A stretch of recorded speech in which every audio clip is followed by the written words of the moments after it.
Welcome to the Fantasy Football Forge. My name is Steve, as always, and it's time for the mock draft 1.0.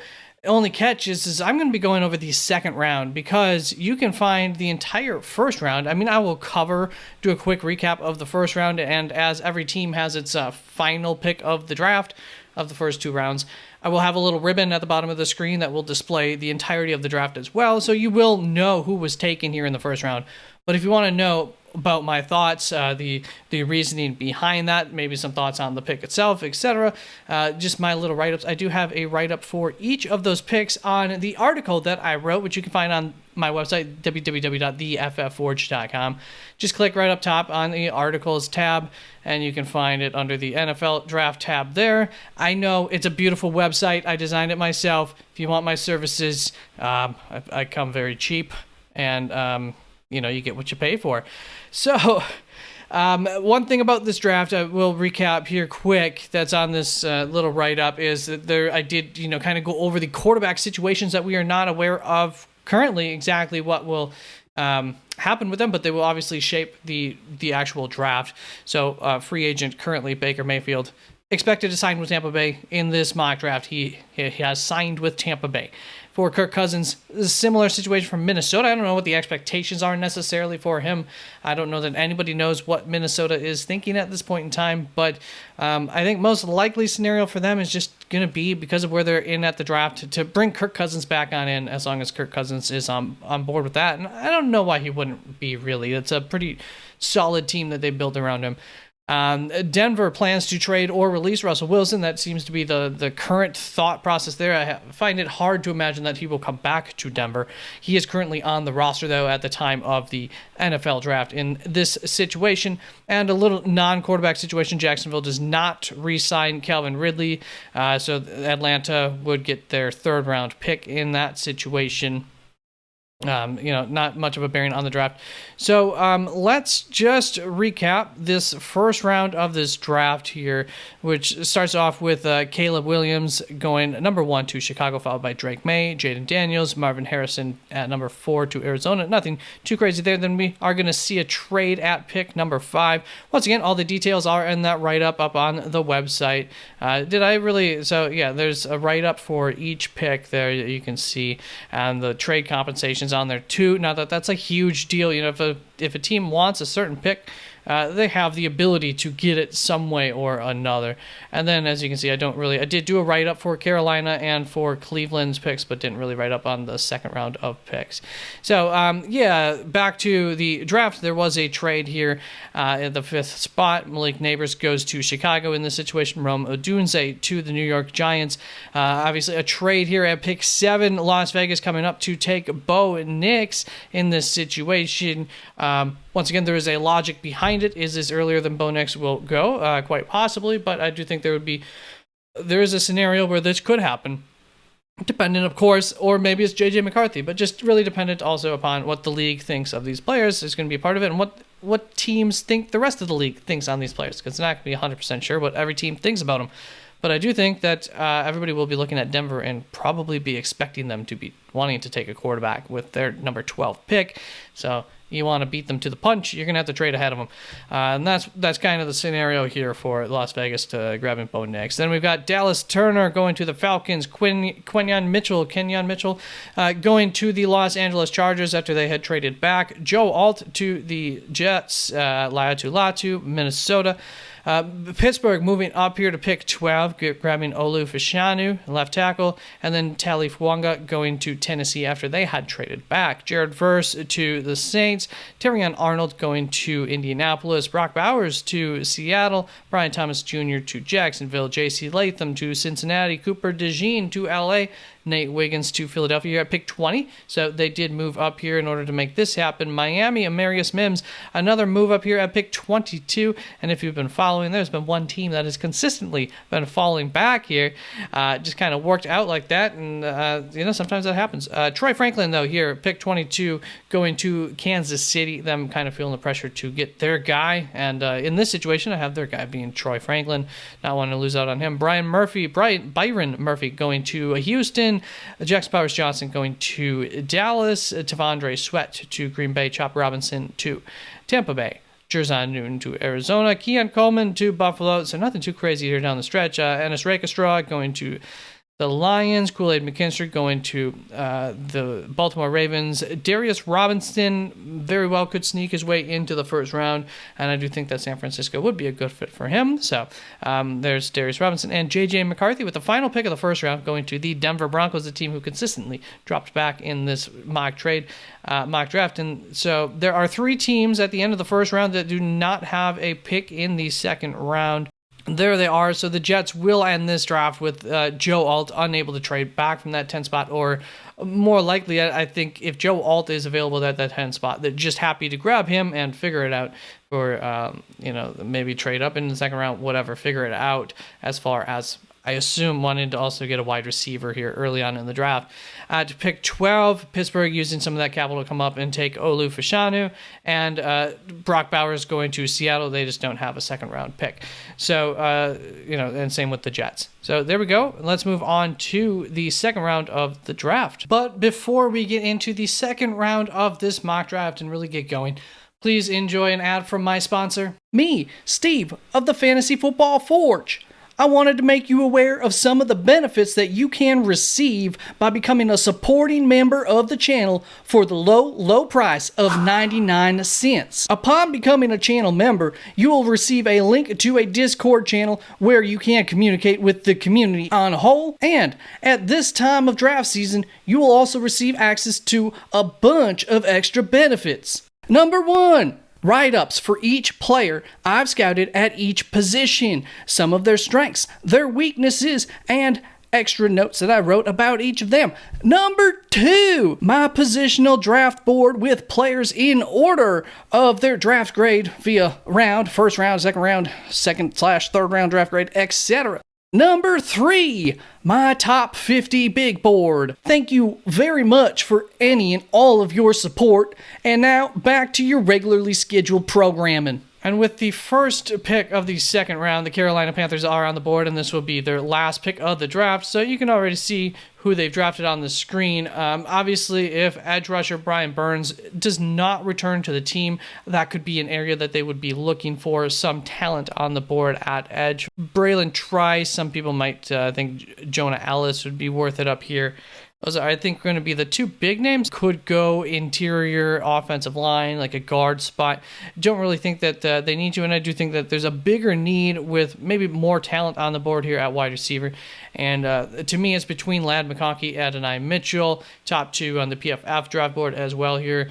And I think I love the idea of going Ladd McConkey for Carolina, giving kind of a safety blanket for Bryce Young to work with. Or we can, accept the fact that Adam Thielen is who he is at this point in age. And last year, oftentimes, he was kind of the safety blanket for Bryce Young. And I think that he could probably continue that for another year if we can get a true X on the other side of the ball. And I think that Adonai A.D. Mitchell could be that guy. 6'4", big size, speed, deep threat kind of receiver. Very good at creating separation. I like to think of him as kind of a T. Higgins-esque kind of prospect. I think the biggest concern comes down to him disappearing at times during individual plays and whole games sometimes. You hope that you can figure that out and get him a little bit more motivated to be involved in the entirety of the game, not just when the ball's coming his way. Then we've got the Patriots next on the board, and as you can see, when Jaden Daniels in the first round could go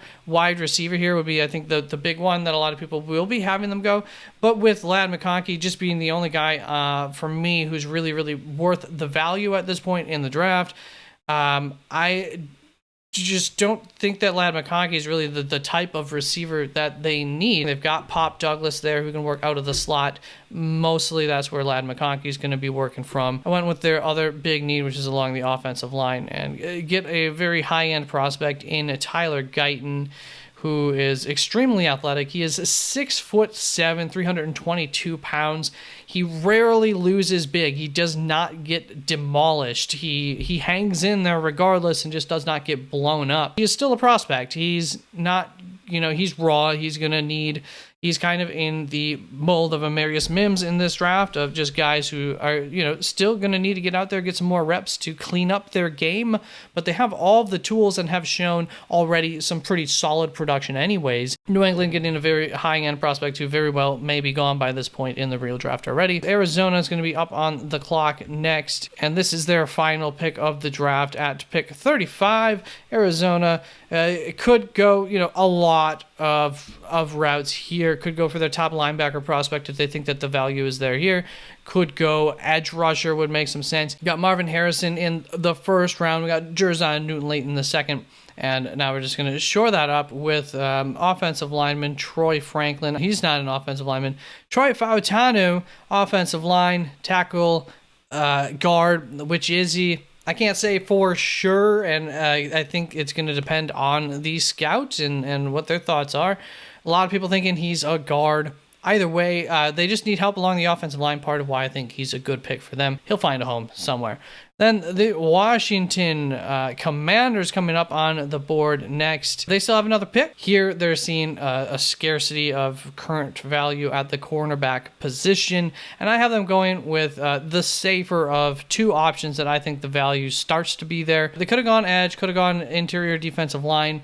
Both of those, I think there's a little bit more current talent on the board that you're expecting to make it there in just a few picks anyways. And so with that, they're going to go with the safe option here in Kamari Lassiter, kind of the opposite kind of signing from last year's first round pick of theirs. They also could re-sign cornerback Kendall Fuller, but I think even if they do re-sign him, didn't really have a great year, still might be looking to add into that secondary at this point in time. The rookie didn't have a great year either. And in Kamari Lassiter, as I said, you're getting a safer pick, a guaranteed CB3 kind of floor. Of course, you don't want him to be your CB3 when you're taking him at this point in the draft, but it is nice to have that floor for a team that just is looking to start to build a winning culture. Having that baseline can go a long way. He's physical, ultra sticky. So once again, also going to bring a different element to this Washington secondary that I think it might be missing a little bit of. We've got the Los Angeles Chargers coming up onto the board. Now, currently, you would think that this is their last pick of the draft, but I am not going to be showing you that ribbon yet of the entirety of their draft because they are going to make their way back into this second round. But with their pick in the second round, they are going to be, I'm sure here, they could look at Ladd McConkey. They could look at, maybe they're looking at Tez Walker. Actually could make some sense depending on what their thoughts are for Quentin Johnston. And I have them instead turning to the interior of their defensive line here and taking Chris Jenkins with this pick. Number 6 on Bruce Feldman's freaks list, so highly athletic, physically gifted kind of player. He's a good to great pass rusher, had an 11% win rate his senior season, and he is a high IQ player. I have a first to second round draft grade on him, so I think definitely within range here of getting a good value, if nothing else, on him.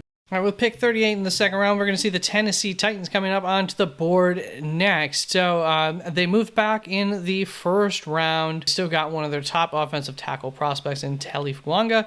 And they also picked up a third rounder for this year, pick 77, and a future fourth rounder. So got a little bit of extra capital for a team who just needs to bring in some fresh talent, I think, more than anything. Along with building along this offense for Will Levis to hopefully succeed and be their future. And with that in this draft, yes, we could look center if we do not re-sign Aaron Brewer here. Wouldn't be a bad spot. There's a very good center on the board currently. And you could also be looking cornerback. Big time need in Tennessee. I do think, TJ Tampa, Bernardo Green, depending on what the league thinks of him, are two guys who are within the range here of probably being guys that could get taken. However, ultimately, I do have them kind of wetting their lips at the potential of adding Devontae Walker here to the already big arm talent of Will Levis. Devontae Walker, he's a deep target separator, excellent deep separator. He's also a beast down the seam.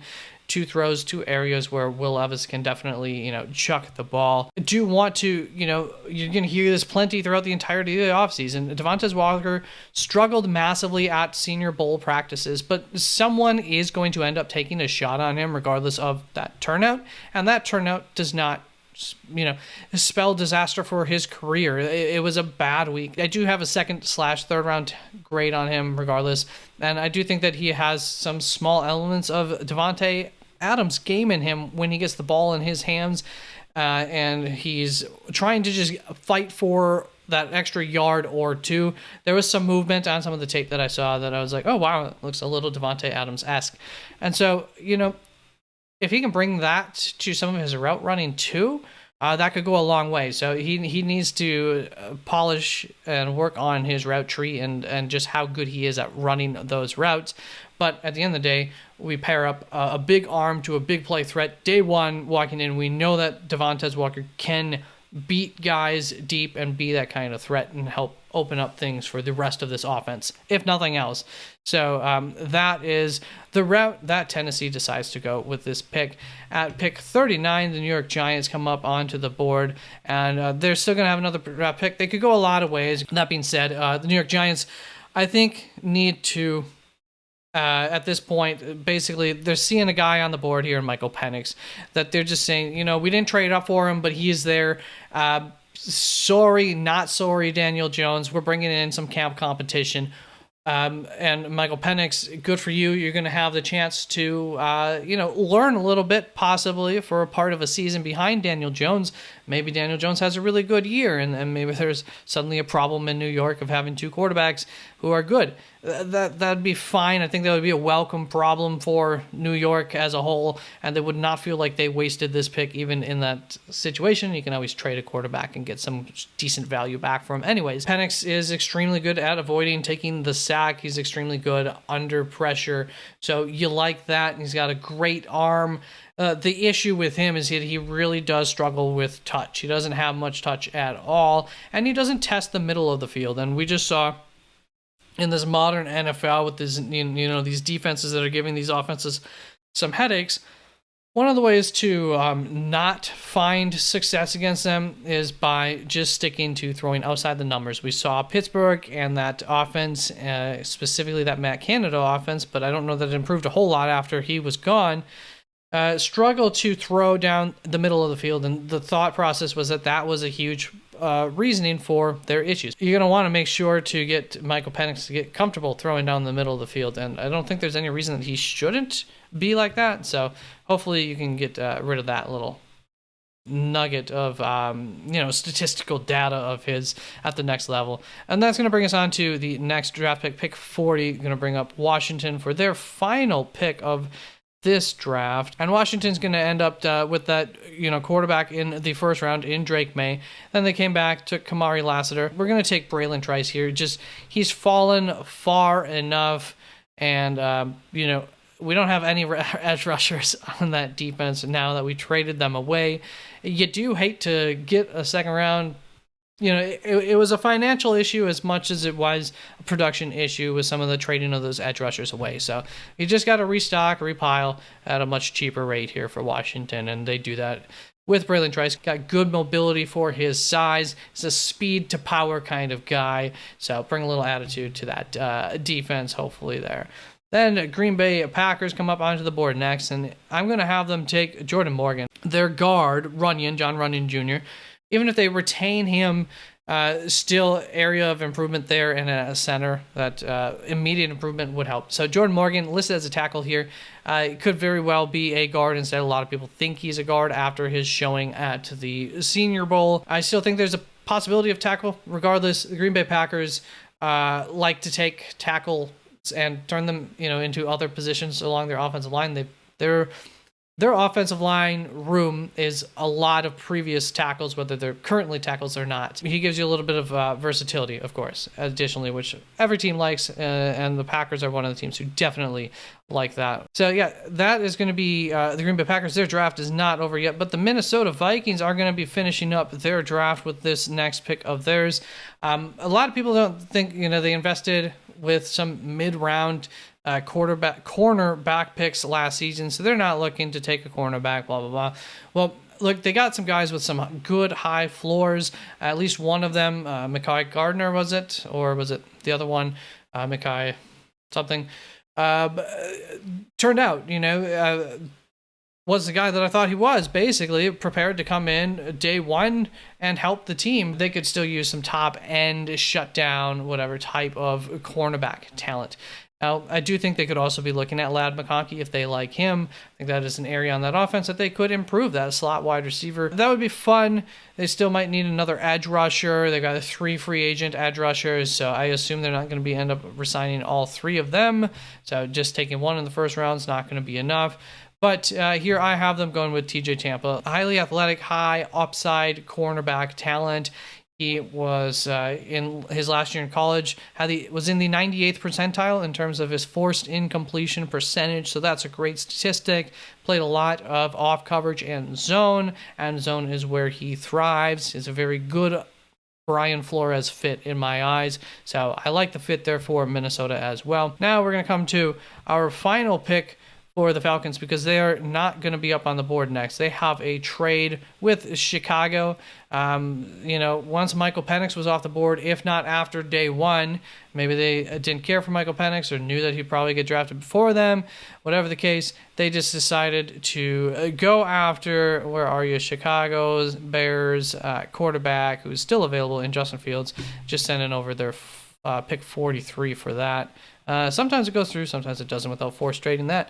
So Chicago is actually up on the board next, and Atlanta is going to end this draft having gotten Dallas Turner in the first round and Justin Fields here with their second round pick, who I think with the weapons that they have on that offense immediately just makes that offense, despite Justin Fields' shortcomings, he is still a quarterback who I think can win games if you put this kind of talent around him, and the players are going to like him. We know that his current team likes him. There's a lot of reasons to say, all right, well, we didn't get one of these guys. Let's get Justin Fields out there, and I think have some optimism for that. So that is the route that they end up going, and that's going to bring, of course, Chicago up for their final pick. In the first round, they had moved up for Malik Neighbors, and they had, of course, Caleb Williams. And now they're going to help to just make this, life even that much easier for Caleb Williams by getting a center prospect in Zach Frazier. Zach is recovering from a broken leg, so we're not going to see him a whole lot. He's not going to be able to help or hurt his stock too much.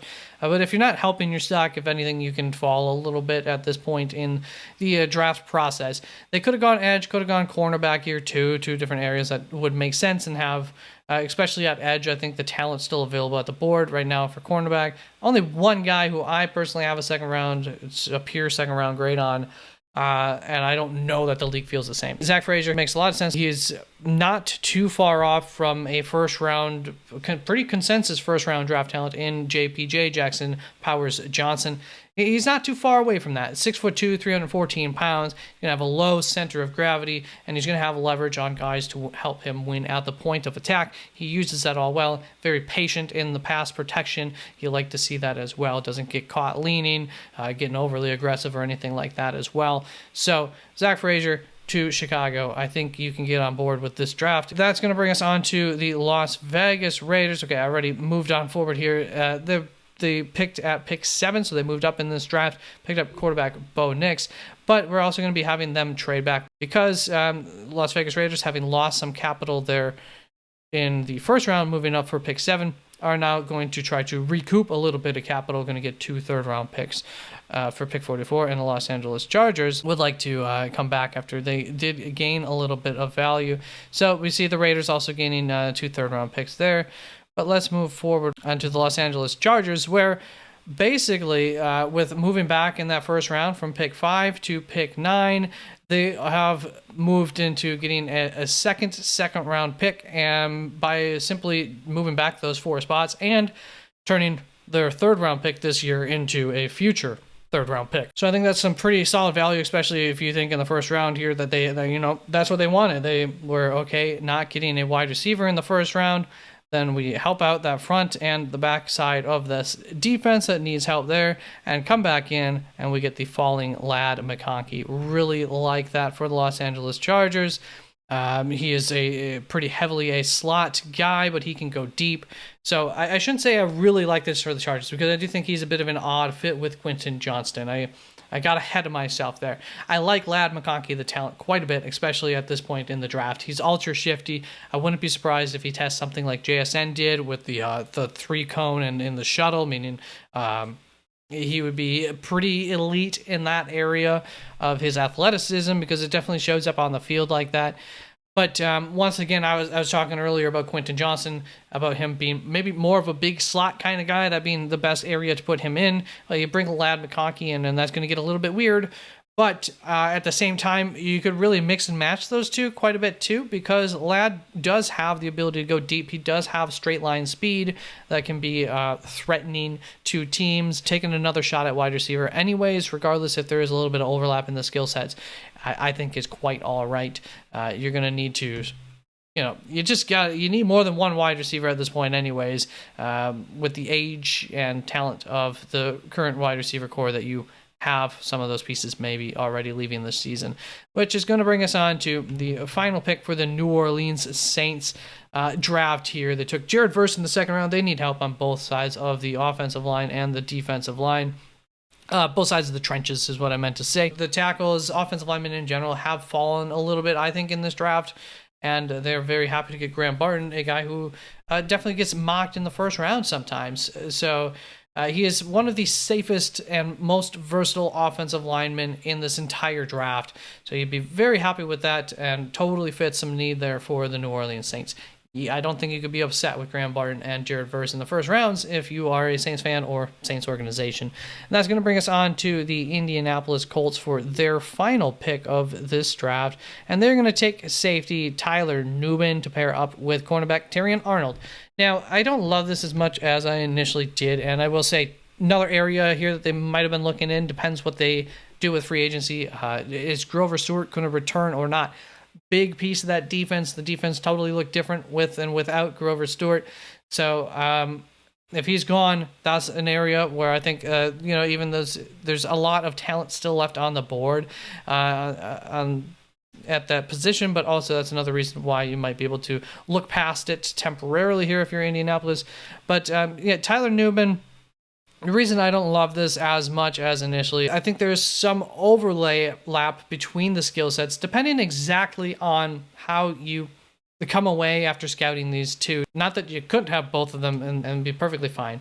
But Tyler Nubin, just himself, can be really good against tight ends at the next level, should be able to hold up there. He's a physical player. He's a good tackler who can help bring some beef to this Indianapolis secondary. That's what I like about the pick for them. Then we got the New York Giants here taking their final pick of the draft. Pick 47 now of the second round. First round, they took Rome Odunze. Second round, they took Michael Penix Jr., creating a camp battle. And, we really just... last year was pitiful on offense.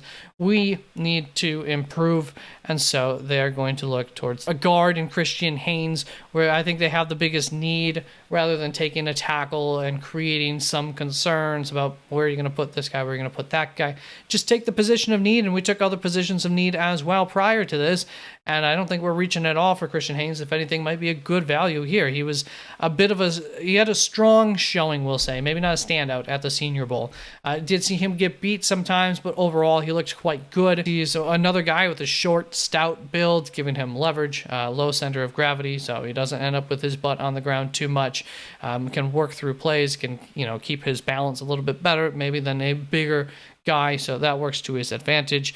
And he really, just, a note about him, I don't know that this makes New York want to draft him any more or less, but he really gets into the running game. That's where his pride is in his blocking. He's that kind of guy. Passing game is where he could use a little bit more improvement as a blocker there. So Jacksonville Jaguars' final pick of this draft is going to be Dominic Puny, another offensive lineman who I think a lot of loved him at the combine, not the combine, at the Senior Bowl. First round, they got Brian Thomas Jr. Just no excuses for this offense. We're trying to find out exactly what do we have in Trevor Lawrence. Where does our future lie? I think there's still some questions with exactly what is he. And so we're just going to, set him up for a no excuses kind of year, figure out what he is. Dominic Puny is going to be the draft pick here, Kansas offensive lineman. He's listed as a tackle here. A lot of people think he's a guard. I'd say probably internal guard first. And he can always turn into a tackle down the road. That's where they need help, is on the internal, and I think that he'll be fine moving into a guard. He's a high IQ player. He had excellent production throughout his career, and he's got some great contact balance. Another guy who does not end up on his butt very often, which you love to see. You don't like to see your offensive or defensive linemen, either of them, on their butts. That is not good. They're completely out of the play at that point. Then we're going to have the Cincinnati Bengals at pick 49 here of the draft, second round, coming up, and they are going to fill a need here. Now, this is another one where definitely free agency could impact exactly how big of a need the wide receiver is or is not. We know that the tight end is a need for them. And also, another position, DJ Reader, much like Indianapolis, a big linchpin to the front of that defense. If they lose him, they're going to want to replace him quite quickly. And so, do they retain him? Do they not retain him? If not, best player available between those three positions. And Jatavian Sanders still might be the best player available between them, depending, once again, exactly what they think of these guys. As far as Jatavian Sanders goes, he is a receiver. He is a very good and very versatile receiving option that they could use from inline to putting him out into the slot. He is too fast for linebackers in coverage, so most often teams are going to want to put cornerbacks on him, which of course means that he should have some sort of size advantage in those situations too. Does the team have the kind of guy, basically, a star role to help cover Jatavian Sanders or not? When not, he's going to be a big mismatch for defenses. Philadelphia is coming up onto the board next. Not their final pick. You can see they also pick at pick 54. We're at pick 50 right now. In both of these situations, offensive line, edge rush are a place that they could be looking. But there is one more wide receiver who also Cincinnati could be looking at, especially if they're looking for a slot, and that is wide receiver Xavier Worthy. So for Xavier Worthy, he is, a slight guy, a slight build, brings a totally different element to this Philadelphia team than they have. And he's either an incredibly good fit because he does bring a totally new element to this offense that they don't have that I think that they need, or he's a terrible fit because they're just not willing to build in the things that they need to do in order to make Xavier Worthy successful and a threat in their offense. So here is Xavier Worthy. He is a slender guy, as I said. A brisk wind can essentially knock him over. That's the kind of talent that he is. He's absolutely dangerous, along the line of scrimmage, one of those kinds of weapons. But he also has the vertical threat speed to absolutely whoop up on teams and make them think twice about that. Just struggles against perimeter cornerbacks a little bit. He's super quick and shifty, and what you really ultimately want to do with him, especially in the NFL, is you're going to want to be freeing him from any kind of press coverage, because he's going to get locked up against, especially at this weight currently, at the next level, as a young man. He has no chance against these cornerbacks in the NFL if they get their hands on him. So you put him in motion, something that the Philadelphia Eagles did not do last year, and a lot of people think was part of the reason for some of the issues with that offense. They used motion the least out of any team in the league. So add that element into your offense. I don't know, maybe they didn't do it because they just didn't feel like they had the kind of, or they didn't need to with the talent that they have on offense or whatnot. So maybe this will force them to do it if they were to take a Xavier Worthy. I have a hard time imagining that they would think that it's a bad thing to get guys in motion and to get them free releases and to give your quarterback a chance to read the defense a little bit better pre-snap.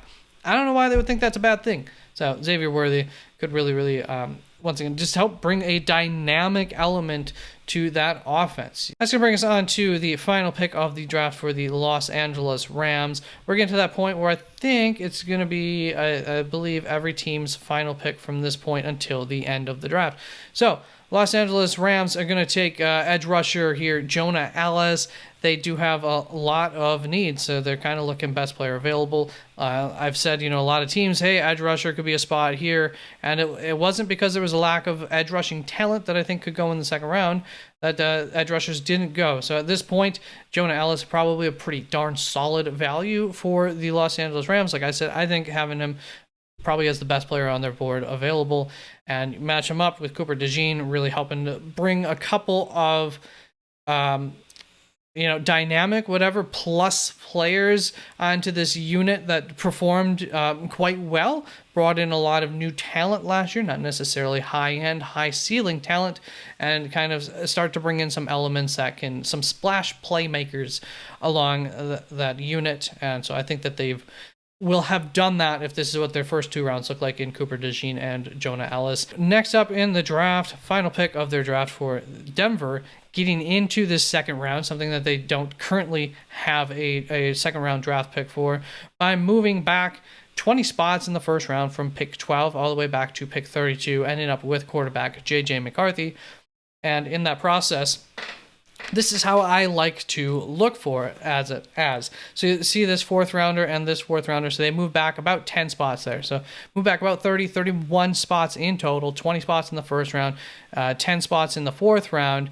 And what they did with their 5th pick then, lost their 5th pick and turned that into a 2nd and 2 third round picks, along with, the moving back a little bit. So, to me, I would find this to be a successful draft, and Broncos, you're welcome for getting you another pick in here. Hopefully you like the pick. I'm giving you Marshawn Kneeland.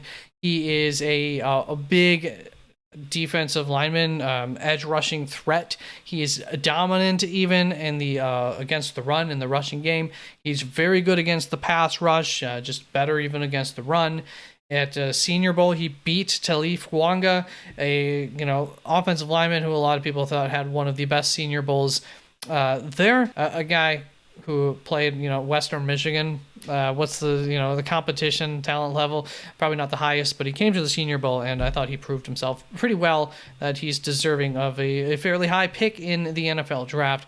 And so, to the Broncos he goes in this situation. Then we've got the Miami Dolphins up next onto the board, and they're going to take a cornerback who I've talked about a few times here, who because I'm trying to do a predictive mock draft here, I didn't want to take him too high, but I do think he ends up sneaking into the second round. So in this situation for Miami, what they do in free agency is going to go a long ways towards what they're looking at here. Could definitely be looking at more offensive line, could definitely be looking at a defensive line. But here I have them grabbing maybe best player available here at cornerback in Renardo Green from Florida State. And as far as him as a player, he's really good in press coverage. He plays physically up to the point of getting flagged. And this is what their new offensive coordinator is going to want to use these guys for. He's going to have a couple of, Xavier Howard, if he returns, maybe he doesn't. Either way, he's going to have should have still a couple of defensive backs that could really help him to take his skill set and hone that further and become elite down the road. So he's would be in a good situation here to learn in Miami for his first year, and then really take over as their CB1 next year. He's a pure technician, but he also has the athleticism. He has the speed, so that goes a long ways. This year, he is experienced. He's got a lot of time under his belt. No reason to think that you can't plug him in and play him. You can use him on the perimeter. Wouldn't really want to be using him as like a nickel cornerback. He sucks against the run, so slot cornerback, not really going to want to put him in there. So that is Renardo Green to Miami there. I like the fit. That brings us on to the Philadelphia Eagles for their final pick of the draft. So we do see they did move up just a couple of spots to get cornerback Nate Wiggins, make sure nobody jumped them for him. In that, they did have to pay for that. They did turn a late 3rd rounder into a 5th rounder, so not optimal, but also you get your guy, got Xavier Worthy then in the 2nd round. I think could really bring some dynamics to that offense. And now, we've ignored our trenches, not normal for Philadelphia. Definitely might not be what the draft looks like for them. But that's just part of why they were able to grab Xavier Worthy here. They knew that they were looking at, hey, a board where the tackles fell. They had a couple of guys that they felt comfortable with. And in this draft, I have them taking Kyron Amagaji. He is pretty much a first-level kind of talent, depending on exactly how this draft process would have worked for him. But unfortunately for him, he had a major injury last year. Injured his, he has a torn quad last October. So the medicals on him is going to be really important into determining where he goes in the draft. But Philadelphia, depending exactly what happens with their offensive line in this offseason, could be in a position to still be looking towards the future, take a guy like Kyron and bring him on board once he's healthy, and have him prepped up for next year as, once again, a very high-end talent who probably would have been taken in the first round if it wasn't for the injury. But you know what? Last October, there's a lot of guys who probably were first-rounders who are not, some of them even third, fourth-rounders at this point in time. So you never know. Then the Cleveland Browns are going to get up on the board for the first time and for the last time in this 2-round mock draft. You're going to have them take wide receiver Roman Wilson. Had to think about this one a little bit, but at the end of the day, I don't really like Elijah Moore. I liked him a lot, of talent coming out of college and everything, but he does not seem to be the guy, as far as I can tell, in the slot. So Roman, come on aboard, and let's just improve this wide receiving core. Give Deshaun Watson every reason to be successful. Roman Wilson had a highly efficient college career. I'm not saying he had a high amount of production. I'm saying he was highly efficient when he got opportunities, because at the end of the day, Michigan did like to run the ball a lot, but on passing downs, he was a guy who got looked to very often and was very productive in those opportunities. He does an excellent job of creating separation, so you can understand why J.J. McCarthy would have been looking his way, and some people would comp him to Tyler Lockett. I think that's a solid comp for him. Other areas that we could definitely be looking here, depending on free agency for Cleveland, would be in the interior of that defensive line and at the edge spots. You got Zadarius Smith, Maurice Hunt, and Shelby Harris, all free agents. And whether or not you're bringing Zadarius Smith back, I think edge could be a spot that you're going to want to look at there. Then we've got the Dallas Cowboys next up on the board. At pick 56 of the draft, in the first round, we took Jackson Powers Johnson, and we're going to add another offensive weapon here in running back. Jonathan Brooks. Might take him a little bit to get onboarded. Hopefully, probably bringing Tony Pollard back. So for the first part of the season, Tony Pollard going to be asked to do a little bit more than we want to ask him to do. But as soon as we can, we're going to bring in Jonathan Brooks. He'll be missing some time because he is recovering from an ACL injury. It happened early November last year, so he's going to have some time here to have recovered by the time that the football season starts. And if they don't feel comfortable with this route, there's other running backs that they could go. I currently have Jonathan Brooks as my RB1, and I think he's the type of running back that they want to add on to this roster, give them a little bit of toughness. He's elusive. He is a 3-down back. He's got great contact vision and great vision, so he can avoid even having to use that contact vision. And once again, elusive and also tough.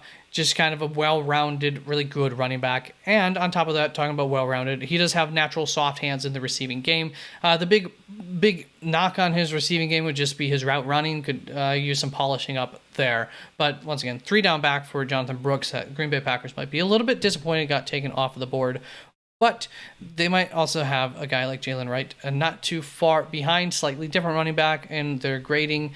Definitely could be looking at safety, linebacker, center at this point in the draft. With that, Jalen Wright is the choice for the Green Bay Packers here. Tennessee running back. He runs with violence. He is quick, and he's also patient. Number 24 on Bruce Feldman's freak list. And I think that he's a really good fit for Green Bay, specifically zone blocking scheme is where he runs the best in. So really like Jalen Wright here to the Green Bay Packers, regardless of Jonathan Brooks' availability or not. But I would not argue with Jonathan Brooks to the Green Bay Packers either. Speaking of linebackers being available in the third round, we are going to start to see some of them possibly come off the board here, with Tampa Bay taking them for their next pick. So Green Bay's final first 2 rounds here was Tavondre Sweat, Jordan Morgan, Jalen Wright. Sorry about that. So take that off the board. Now we've got all caught up there. Tampa Bay first round took Chop Robinson. We're going to get the first level of this front seven fixed up, as well as the second level of this front seven, as I don't think that Tampa Bay is going to end up resigning both Levante David and Devin White. So I assume they're going to need to start to replenish in this linebacking core. I don't recall them really taking a high-end linebacker last year. Adrian Cooper, linebacker, very good all-around linebacking prospect. Although he is a little bit undersized, he is highly instinctive at the position, and he has speed to cover sideline to sideline and north to south in the receiving game. So a very well-rounded linebacker who brings you a lot of upside. Really, his downside comes down to those physical limitations and how well will that, how well will he be able to withstand the next level? Then we've got Houston up on the board next, take their final pick of this mock draft. First round, they went the internal of the defensive line with Byron Murphy, and now they're going to go just a little bit out from there and get an edge rusher in Adisa Isaac. Really just, building a formidable front seven here to scare teams. As far as Adisa goes, he's a good, solid pass rusher. He's great against the run as well, so a nice, well-rounded edge rusher who can help you out. Won't be a liability in the running game, and he is explosive off the line, and he's got some good flexibility, so he's got some good bend to him to get tight around those corners, and once again, just really, really make that front seven one of the best in the league here, quite potentially. I think is one of the two goals for this team, and they're happy with where the offense is. Anyways, in that rookie season, expect that to grow a little bit, at least, even if we don't give it a whole lot of help. But we'll still get that some help here, hopefully, for in Houston. Then we've got Buffalo coming up on the board next, and first round we went Keon Coleman. Now we're going to help in the trenches on the defensive side of the ball with pick 60 of the draft. Could be looking offensive line here for sure. Would make sense. Another team who's really would prefer to be looking at guards, not tackles, and some of the top offensive linemen who I think really the value's good at this point in the draft. I don't really see them moving into the interior of the offense. So instead, we went Rook Haro. I totally screwed that up. One of these days I'll get it right, or I will forever get it wrong. Daquan Jones is a free agent for them, so depending on what that happens, it might depend on how important they think getting another defensive tackle in is. But he is a solid pass rusher. He's good against the run. He is on the tall side for a nose tackle / defensive tackle, yet he rarely ends up on his butt, and that says a lot about his core and his butt lower leg strength there to not end up on his butt at I forget his height. Like, what is he, 6'4", 6'3", 6'4"? Yeah, 6'4". That is pretty tall for in the line. A lot of 6'2", 6'1", even 6'3" kinds of centers that are going to get at least a little bit of leverage on him. So Rook going to Buffalo, beefing up that defensive front line a little bit. And then Tennessee coming up onto the board next for their final draft pick here. Got Ennis Rextra in the first round. Going to continue to look on the defense. And here's a guy who he could go at some point in this draft, at any point in this draft, and there's going to be probably some detractors from it. There'll be maybe some people that really like it, and a lot of what you like or don't like about the pick might just come down to the fit. So I think it's a really good fit for Detroit with Brandon Dorlus. Listed as an interior defensive lineman. He's also listed as an edge rusher in other draft boards. I have him listed as a defensive end. He's the only guy who I just have listed purely as defensive end. He will mostly be there to help Detroit in the pass rush in this situation as a defensive end. I think he's a great fit for this defense to take over for Josh Pascal, defensive end, who came out as he's an edge rushing defensive end kind of player. Just like Brandon Dorlus. So Pascal, I don't think, has lived up to the hopes and expectations of when the team drafted him. Number 51 on Bruce Feldman's Freaks list. Great at getting pressure from the interior, which, just creating some more pressure, not making Aiden Hutchinson have to do it all. Be the Max Crosby of this defensive line is the goal here. And so second round, I think taking a guy like Brandon Dorlus could go a long ways, and I think he's got a spot waiting for him, whether it be week 1 or week 6 there to overcome Josh Pascal. He is only average against the run, so that's not great, but hey, that's why we're getting him in the second round too. So there you go. Let's bring us on to the Ravens with their final pick of this draft. In the first round went Kool-Aid McKinstry with pick 30. Now we're going to go wide receiver Ricky Pearsall. Another pick where I look back at it and, do I love the match? Not necessarily. I think I just basically gave them the best wide receiver available, more so than thinking of the match. Now, it doesn't mean I hate this, but other areas that they could have gone here, obviously, they need some help in the trenches on either side of the ball. There's a team who struggles to stay healthy. So, there's so many different areas that they could use help in for one reason or another, whether it's because you're afraid of injuries, wiping out your talent that you have, or because of age at some positions, thinness, lack of depth in some positions. And that's why I really don't think that they need a defensive line. I think that they've invested in that in some recent years. So even if they lose, I can't think of his name off the top of my head, but their best internal defensive lineman, defensive tackle. I still think that they have, was it Travis Jones, to come in and pick up the slack there and take another, prospect, but I don't think it has to be in the first 3 rounds there to help. Anyways, I think that this team has this kind of short to intermediate Super Bowl window that they're working with. And so I don't think you want to go too much on not focusing on your needs in the draft. That's something that the Green Bay Packers always kind of failed to do, and why they were always the bridesmaid and never the bride, except for 1 year for Brett Favre and 1 year for Aaron Rodgers, is they never just went for it. And so I think Baltimore needs to go for it, and part of that's going to be getting some better wide receiver talent for their stud quarterback to throw to. And in this instance, it's Ricky Pearsall. Like I said, I don't love the fit here. He is more of a slot threat, and I think they already have that largely on the roster from their rookie from last year. For some reason, I'm stalling Zay Flowers. Is there, once again, too much overlap between the skill sets? That's possible. At the same time, maybe he is more than just a slot. I think he showed that a little bit at the Senior Bowl, so that could go a long ways towards a team like Baltimore saying, okay, you know what, we will take a shot on Ricky. We love the talent, and we'll hope to work him into the offense regardless. But I would like to see a bigger-bodied receiver as well, or instead here to Baltimore. It just came down to... I might have forced this a little bit, and it's not to say that teams don't sometimes force it and reach for a guy or take a non-best fit by going best player available at a position of need instead, type of thing. So I think that's what I did. I took best player available at a position of need when, there's some other options available, and maybe you go wide receiver in the 3rd round instead, or move up a little bit in that 3rd round to get a wide receiver that you like, where it's a better value. If they're using kind of my board, because I don't really have a whole lot of wide receivers until the 3rd round who start to get valuable again to me. Pick 63 here, starting to wrap up the draft, and we're going to have actually both of these final 2 picks are going to be offensive linemen who have dropped. So Darius Robinson here going to San Francisco in the 1st round, and then we're going to have Kingsley Suamataia. I can say it in my head right every single time, and then Suamataia is going to be the pick here. Somebody who has gotten some 1st round draft hype at some point in the process, but he just did not have an impressive Senior Bowl 2 out of 3 days. He did have 1 day where he had a solid day, but it just wasn't enough. Lost too much to really think that he's a 1st round talent. His pass blocking is far superior to his run blocking skills, so there is also an area that he lacks in, so not a full, complete.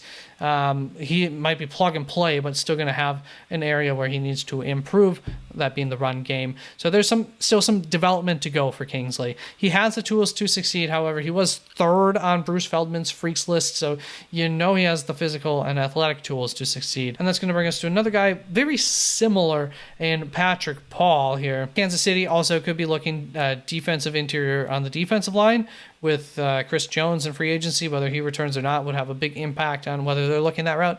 But I had him go Patrick Paul here. He, I think, falls a decent ways here. And there's going to be some similarities here to Kingsley. So I'm not reading the same scouting report, but once again, very similar. He didn't stand out at the Senior Bowl despite some Pro Bowl 1st round hype coming into the Senior Bowl. So just like Kingsley didn't really stand out. His pass blocking, just like Kingsley, is superior to his run blocking abilities. And just like Kingsley, he has some freakish physical attributes as well. And for him, it's his incredibly lengthy arms, super long arms, and that end up possibly being more of a detriment to him than they are an asset, which is, weird because that's one thing that you look for tackles are these long arms. But you just got to figure out maybe how to use them a little bit better. It takes him too long to kind of reset and load with those arms, allowing defenders to get into his chest or kind of prep up a move ahead of time before he can fully get his hands on them. That is the biggest concern. But he's got a long range to get his hands on guys. He's just got to figure out maybe in certain situations how to quicken his kind of push and grab and whatnot there. I'm not always the best with terminologies, but that's you could really just see him winding up. It's like a boxer, when they telegraph their punches. He telegraphs his punches on the offensive line. So there you go. That is my mock draft 1.0. We're going to wait until after the at the end of this month. We've got the NFL Combine, and then I'll do a few videos on that. But we're going to wait until after that for the 2.0 because once again, free agency is going to have big impacts on a lot of these, where we're going here once we look into the second round and stuff. But every Monday, look forward to a new mock draft from me, just looking at the first round for the most part, maybe carry it into the second round a few times. And I'll be sure to cover you Carolina Panthers fans at least. Sorry, Cleveland, you might not always make it there. That's it. Peace out.